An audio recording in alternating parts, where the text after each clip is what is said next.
Bien, como me han introducido, yo soy el presidente del Comité de Servicios Asociados de EFPA España. Algunos de ustedes la conocerán, otros no. EFPA España es la representación en España de EFPA Europa, la European Financial Planning Association, y que juega en esta presentación un papel un tanto especial. EFPA España está del lado de la demanda, mientras que los que me vendrán a hablar detrás mío están del lado de la oferta. Tenemos unas gestoras que están ofreciendo unos determinados productos al mercado y nosotros desde EFPA nos preocupamos de lo que es la demanda. Los inversores, los ahorradores que necesitan o que nosotros consideramos que necesitan un determinado asesoramiento.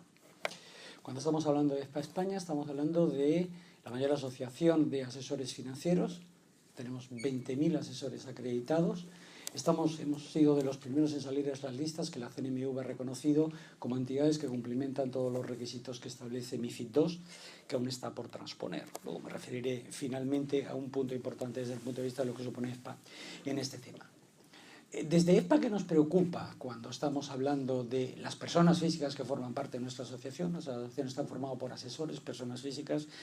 ¿Qué es lo que nos preocupa sobre todo de los asesorados, de los clientes? Básicamente es lo que es la idea del riesgo percibido y del riesgo real. Y no quiero entrar en entelequias. Los riesgos percibidos son los que percibe el inversor. Puede percibir más, puede percibir menos, puede tener una determinada sensación de que no está pasando nada, mientras que puede haber unos determinados riesgos reales. Yo no quiero ser pesimista, no quiero ser ni pesimista ni agorero, pero bueno, cuando hablamos de riesgos geopolíticos y económicos, tenemos la situación que tenemos ahora en la calle, de inestabilidad económica. Mientras que el índice VIX general, que nos dice a nivel más o menos mundial, a partir del Standard & Poor's, cuáles son los niveles de riesgo, se mantienen niveles eminentemente bajos. Los índices de riesgo, en algunos medidores que se utilizan en la economía española, se han disparado en las últimas 3 semanas.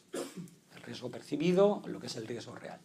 Pero, bueno, solo somos una pequeña gota de agua. España es una pequeña gota de agua en la economía mundial. Pero sí tenemos toda una serie de riesgos que hemos de ponderar como inversores.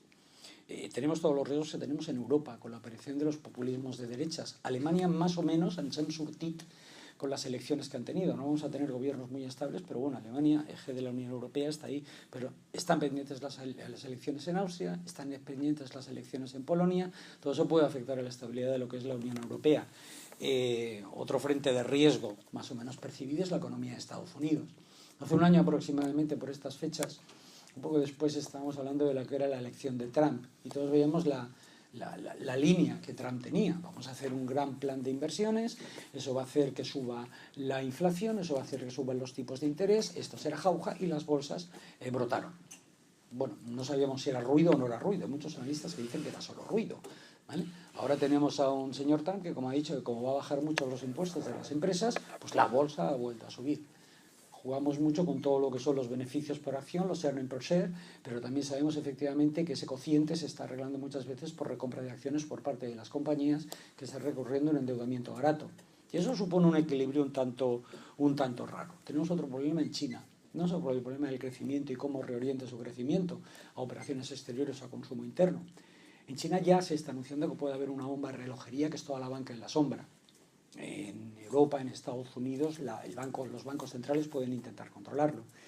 En China, por lo que es su evolución, la banca en la sombra está subiendo mucho. También es cierto que en China los temas no se arreglan como en una democracia normal. Allí con 200 fusilamientos arreglan todo el problema de la liquidez, pero el problema lo tenemos ahí y lo tenemos que ver como riesgo. Uno que tenemos encima de la mesa clarísimamente es la financiación de las QEs, tanto en Estados Unidos como en Europa. Todos cruzamos los dedos y tocamos madera y pensamos que va a haber un soft landing. Es decir, que poco a poco irán subiendo los tipos de interés y que el mercado de bonos no hará nada. Pero como no hay un soft landing o haya una cierta incertidumbre por parte del mercado, pues podemos tener un mercado muy grave en el mercado de bonos. Pensemos que carteras que están montados con tipos de interés negativo y que una subida de los tipos de interés de mercado pues llevaría a lo que tiene que llevar, una caída de los precios de los bonos, una caída de los precios de las carteras y, lógicamente, los inversores que tengan posiciones ahí para cubrir parte de su cartera, que forman parte de la racionalidad, podrían tener una pérdida. Y luego tenemos un problema que está por ahí desde el punto de vista geopolítico, que es el señor Trump y su posicionamiento frente a Corea. Todo el mundo dice que no va, que todo va a acabar, o todos pensamos que va a acabar en nada, pero ojalá. Y como le decía al principio, el índice VIX de riesgos no da una señal clara. Con lo cual, a partir de unos riesgos reales que podemos ver, los riesgos percibidos o los riesgos que nos manda el mercado son realmente bajos. Y nosotros lo miramos desde EFPA, lo miramos desde el punto de vista de lo que es la demanda de unos inversores ahorradores que demandan activos o vehículos de inversión. Y todo eso para el ahorrador se va a hacer en los próximos meses en un entorno muy cambiante, que es el entorno de MiFID II. Los que estamos metidos en este mundo, lo de MiFID II nos suena mucho. A muchos de ustedes los de MiFID II les suena como alguien titular que han leído en un periódico. Pero claro, MiFID II va a suponer de entrada un tema que afectará gravemente a la industria y que afectará a las gestoras, que luego nos van a hablar. ¿Por qué? Pues el coste regulatorio se va a disparar, se está disparando claramente. Cada vez es más costoso el poder llevar adelante todos los requerimientos para esta hiperseguridad que le quieren dar al inversor. Se están planteando situaciones donde cualquier fondo antes de salir al mercado tendrá que tener un track totalmente definido desde el momento de la oferta hasta el momento en que se pueda comercializar. Y se le va a exigir mucho más a las gestoras a la hora de definir incluso cuál es el mercado objetivo al que están definiendo su producto. Imagínense ustedes que aquí se está hablando de un fondo y que se dice, no, es que esto es para jóvenes de 25 a 35 años. Bueno, pues como alguien venda este fondo a alguien que no tenga entre 25 y 35 años, yo como CNMV me guardo las espaldas. Ese coste regulatorio, esas limitaciones que se están haciendo para la seguridad del ahorrador, pues es un marco que va a ser importante. Tenemos ahí encima todo el tema de las retrocesiones y de lo que es el concepto de asesoramiento independiente o asesoramiento dependiente. Nosotros como asesores nos tenemos que preocupar. A fin de cuentas, piensen que nosotros como asesores lo que intentamos es cubrir el lag, la diferencia que hay entre ese riesgo percibido por el inversor, riesgo que nosotros entendemos que puede haber en los mercados y que puede afectar. Estamos hablando de dependencia, de independencia, en algo que se ha intentado arreglar, que no se arreglará nunca, que es el problema del conflicto de intereses. ¿Vale? Siempre se está hablando de que cuando alguien comercializa un fondo, si está cobrando una comisión, puede haber un determinado conflicto de intereses. Yo creo que se ha ido a resolver el conflicto de intereses, que es una cosa que no se puede arreglar por una vía demasiado exagerada. Y todo eso unido a la idea de que cualquier inversor deberá tener una determinada, si quiere acceder a un asesoramiento, va a tener que soportar un coste de asesoramiento. Un coste de asesoramiento que además tendrá IVA y que no se considerará gasto deducible. Alguien ha puesto el carro delante de los bueyes, porque si yo como ahorrador estoy pagando una comisión de depositaría, estoy pagando una comisión a una gestora y lo que requiero es un asesoramiento para poder hacer correctamente mi inversión, tendría sentido que alguien me dijera, oiga, usted no puede venirme aquí con facturas del 50% del precio de su cartera para podérselo deducir, ¿vale? Pero que de alguna manera se encuentre en la idea de decir que el asesoramiento de carácter financiero forma parte de todo lo que son los servicios financieros, forman parte de lo que son los servicios de inversión y que no tienen IVA. Es un tema mal resuelto. Se ha resuelto el tema de intentar acabar con el conflicto de intereses. Se habla del asesoramiento y ese asesoramiento luego no va a poder convertirse en un coste deducible. Y ese asesoramiento es necesario ¿por qué? Porque se quiera o no se quiera. Cuando estás oyendo conversaciones de inversores como ustedes, siempre tenemos que partir del principio de que hay una información asimétrica. Estos señores que se van a sentar aquí saben mucho más del mercado que ustedes. Bueno, que algunos de ustedes no, porque algunos de ustedes yo creo que saben bastante. Pero va a haber una información asimétrica. Ellos saben mucho más. Es que no podemos hablar de un tema de conflicto de intereses cuando partimos de una situación en la que queremos proteger a un ahorrador que tiene un nivel de cultura financiera muy bajo. Y todos ustedes son la excepción. Ustedes son la excepción. Si la gente normal de la calle tuviera el nivel medio de formación financiera que tienen ustedes, esto se celebraría en el campo del Barça, porque no cabría gente. Pero el nivel de formación financiera es tan bajo, que estamos entrando en una definición del asesoramiento, en un apoyo a la demanda de activos financieros para poder colocar nuestro ahorro, que no está ni mínimamente alineada. Esta información asimétrica me llega al siguiente nivel, a los usuarios, al nivel de conocimiento financiero que existe en este país. ¿Vale? En este país se ahorra poco y se ahorra mal. Hemos salido de una crisis sin aprender a ahorrar. Y las estadísticas que ustedes están viendo en los comentarios de los periódicos es de que el nivel de ahorro del país está bajando. ¿Vale? Y no está bajando solo porque estemos reduciendo la deuda, está bajando porque estamos volviendo otra vez a temas de consumo mal planificado. Se ahorra poco y se ahorra mal. Ustedes están aquí porque están buscando unos vehículos de inversión que tienen una determinada liquidez, pero ustedes saben que la mayoría del ahorro de este país se deriva hacia un activo de inversión, un vehículo de inversión totalmente ilíquido que se llama vivienda. Y además vivienda que no pretende convertirse en líquida, sino que pretende dejarse a los hijos. Esta es la gran diferencia entre un americano y un español. Un americano se compra una casa para luego liquidarla y vivir en su vejez del dinero de esa casa. Un español se compra una casa para dejársela a sus hijos. Entonces, no estamos planteando bien el ahorro.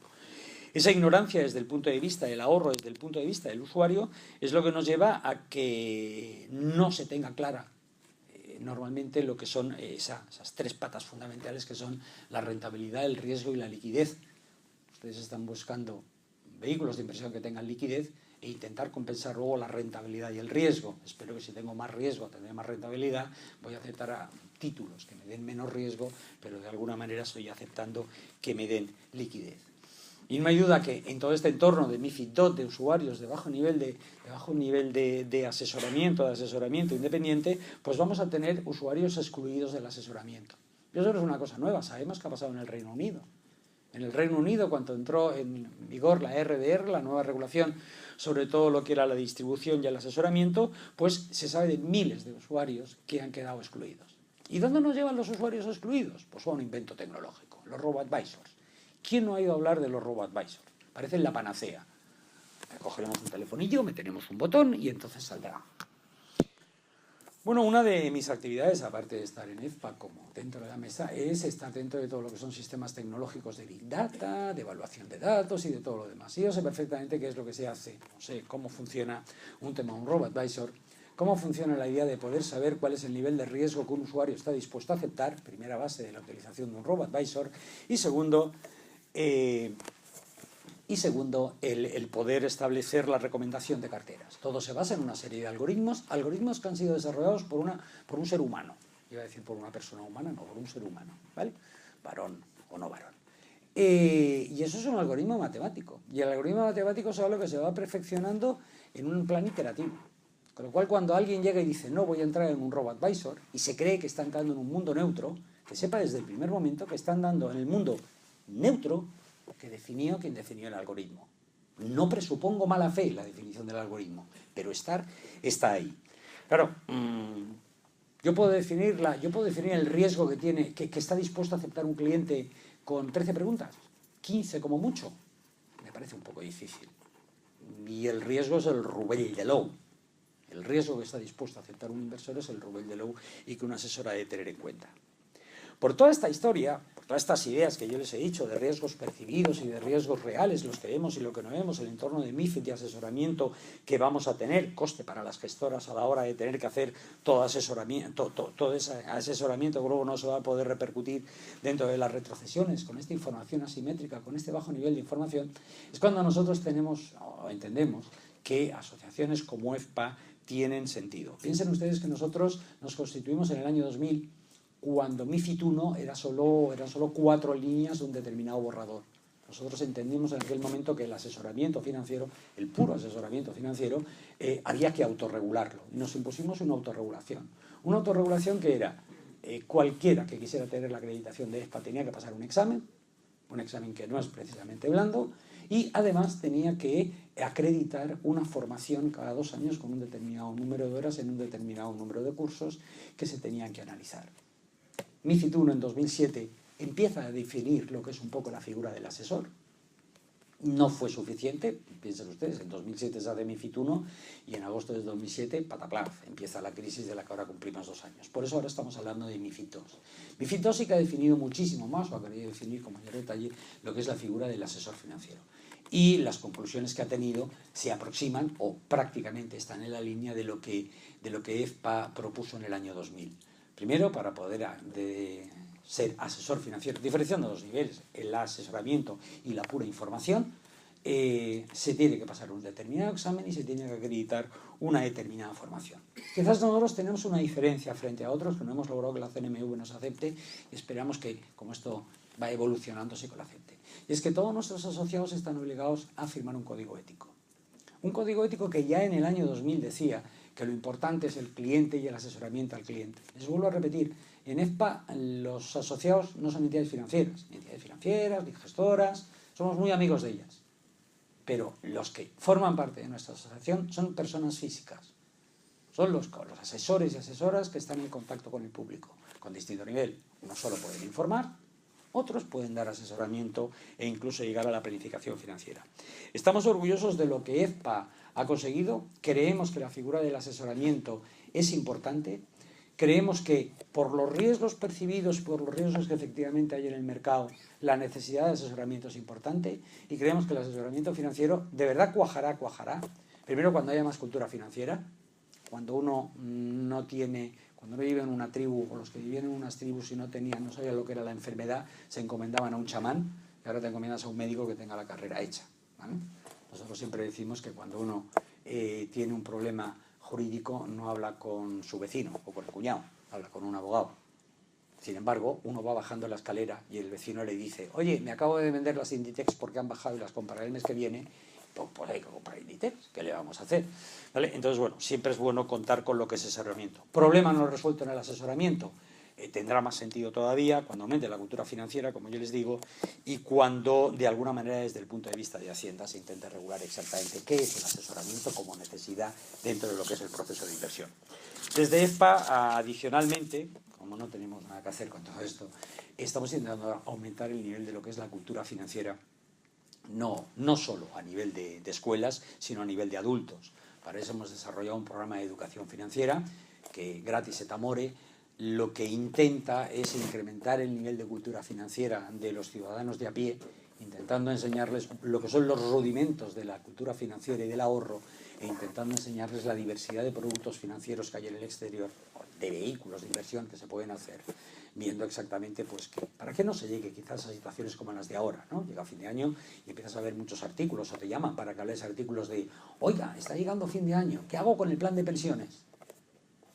Mire usted, es que el plan de pensiones es un vehículo de inversión como otro cualquiera que tiene una ventaja fiscal. También están las PIAs, pero ¿usted para qué quiere ahorrar? ¿Para la jubilación o para que sus hijos estudien en la universidad? Porque si quiere hacer que sus hijos estudien en la universidad, pues es un fondo de inversión. ¿Cuántos riesgos está dispuesto a aceptar? Poco. Pues mira, chaval, esto es lo que te queda. ¿Estoy dispuesto a aceptar mucho? Bueno, pues veremos qué es lo que puedes. Una cosa es el riesgo que tú crees que puedes aceptar y otro es el que puedes asumir, el que te quita el sueño por las noches. Todas las cosas las que nosotros intentamos hacer desde el punto de vista de lo que yo represento al otro lado de la tabla, ¿no? Yo represento a la demanda, o intentamos asesorar a la demanda de vehículos de inversión, y los señores que vendrán detrás mío intentarán hablar con ustedes de cuál es la oferta de activos financieros. No me enrollo más. Muchísimas gracias por haberme atendido y esperemos que entre aves, huelgas y todo lo demás puedan tener ustedes el nivel de información que desean. Muchísimas gracias.